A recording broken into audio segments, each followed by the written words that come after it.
ఈ రోజే డౌన్లోడ్ చేయండి. మీ ఫేవరెట్ షోస్ చూడండి. నేనెంతో ముఖ్యమైన విషయం మాట్లాడడానికి రమ్మన్నాను. ముఖ్యమైన విషయమా? నీతో ఇలాంటి సెన్సిటివ్ టాపిక్ డిస్కస్ చేయాల్సి వస్తుందని నేనెప్పుడూ అనుకోలేదు. బట్ ఈరోజు మాట్లాడక తప్పడం లేదు. పుట్టుకతోనే మనకు కొన్ని బంధాలు ఏర్పడతాయి. వాటితోనే బాధ్యతలు కూడా ముడిపడి ఉంటాయి. మరికొన్ని బంధాలు అనుకోకుండా మన జీవితంతో ముడిపడతాయి.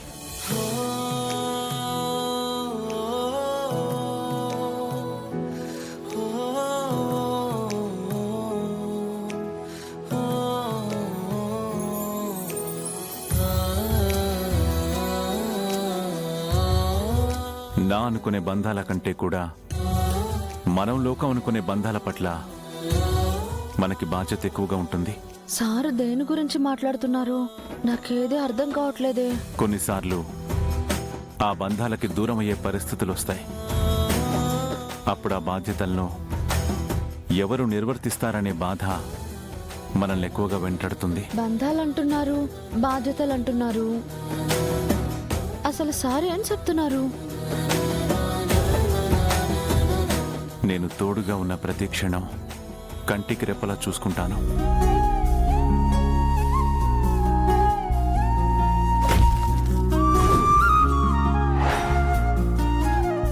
నేనుండగా గంగని ఎవ్వరూ ఏమీ చేయలేరు. ఏ ప్రమాదమైనా సరే నన్ను దాటే తన దగ్గరికి రావాలి. కానీ నేను దూరం అయ్యాక పరిస్థితి ఏంటి అని ఆలోచిస్తే కంగారు కలుగుతోంది. నాకేమైనా అవుతుందా అనే ఆలోచన కంటే కూడా నా బాధ్యతల్ని ఎవరు తీసుకుంటారనే భయమే నాకెక్కువగా ఉంది. నా గురించి ఇంతగా ఆలోచిస్తున్నారు. నా ఆలోచనలు, నా మనసు చెప్పే సమాధానం ఏంటో తెలుసా? నువ్వే.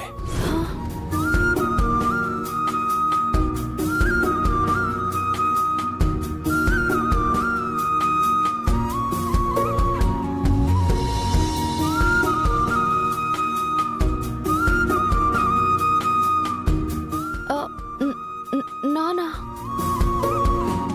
ఎస్. రుద్ర సారు నా పేరు చెప్పడం ఏంటి? అంటే ఆయన మనసులో నేనున్నానని చెప్తున్నారా? చిచి, అయ్యుండదులే. నానేదో మిస్అండర్స్టాండింగ్స్ చేసుకున్నాను. సార్, మీరేం చెప్తున్నారో నాకు...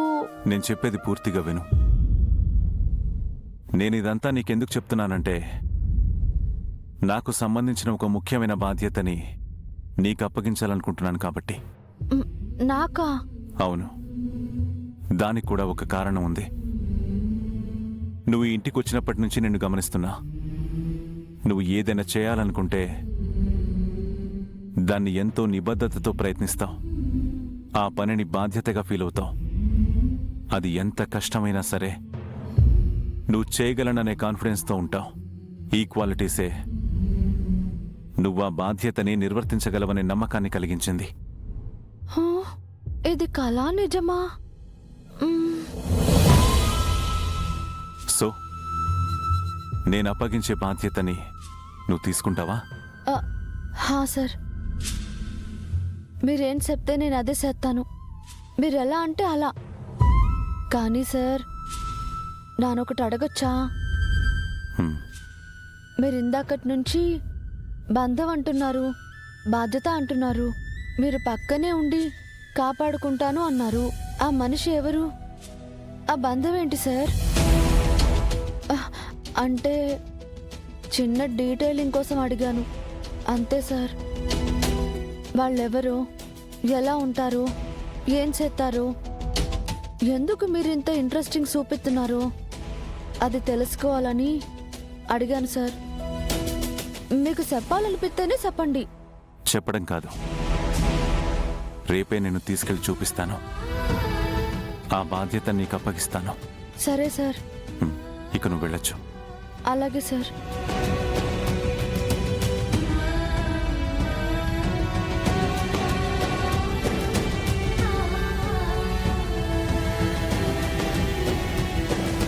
సార్ ఏదేదో చెప్పారే, అంతా అర్థమైనట్టే ఉంది, కానీ అర్థం కానట్టుగా కూడా ఉంది.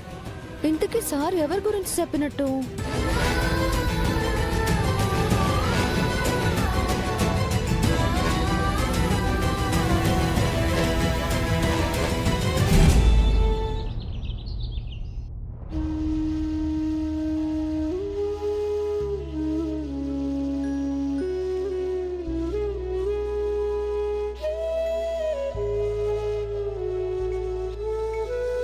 హబీ, కోర్టులో ఏం తీర్పిస్తారో వీ డోంట్ నో కదా.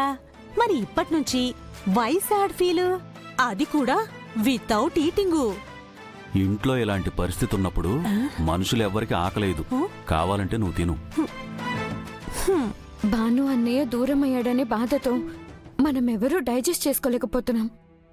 ఇప్పుడు రుద్ర అన్నయ్య కూడా దూరం అయితే పెద్దమ్మ కేసుని విత్డ్రా చేసుకుంటే అసలు ప్రాబ్లం ఉండేది కాదు కదా. నిజమే అనుకో, కానీ పెద్దమ్మ ఎలాంటి పర్సెప్షన్లో ఉన్నారో తెలిసి కూడా ఇలా ఎక్స్పెక్ట్ చేయడం కరెక్ట్ కాదు.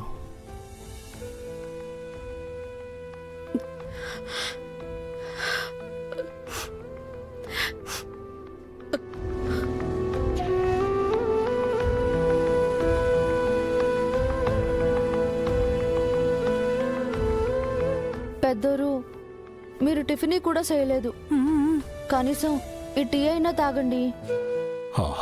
వద్దులే భాను, మనసంతా చాలా ఆందోళనగా ఉంది. ఈ రోజు అనేది అసలు రాకుండా ఉంటే బాగుండేది అనిపిస్తోంది. పెద్దోరు, మీరు తిండి తిప్పలు మానేసినంత మాత్రాన అమ్మగారి మనసు మారిపోదు కదా.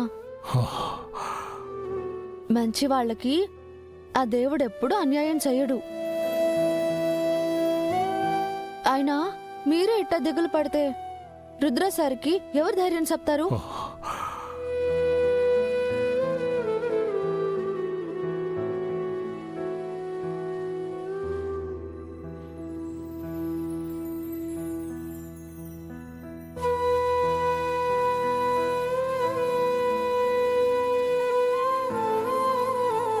రుద్ర, భాను చనిపోయిన దగ్గర నుంచి నీలో నువ్వే ఎంత కుమిలిపోతున్నావో మాకు తెలుసు నాన్న.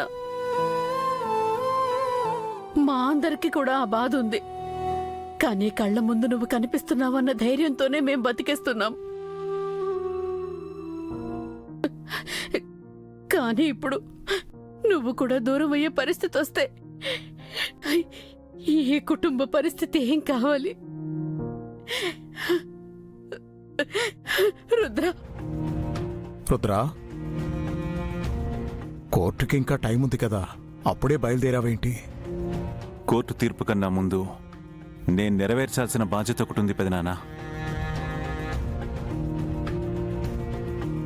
ఆ పని చూసుకొని నేను కోర్టుకు వస్తాను.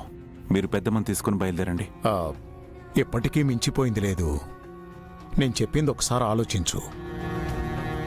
లేదు పెదనాన్న, కోర్టు ఇవ్వబోయే తీర్పుని గౌరవించడం తప్ప నాకు వేరే ఆలోచన లేదు. మీరు ఈ విషయాన్ని పెద్దమ్మ దగ్గరికి తీసుకొచ్చి తనని డిస్టర్బ్ చేయకండి ప్లీజ్. అది కాదు రుద్రా.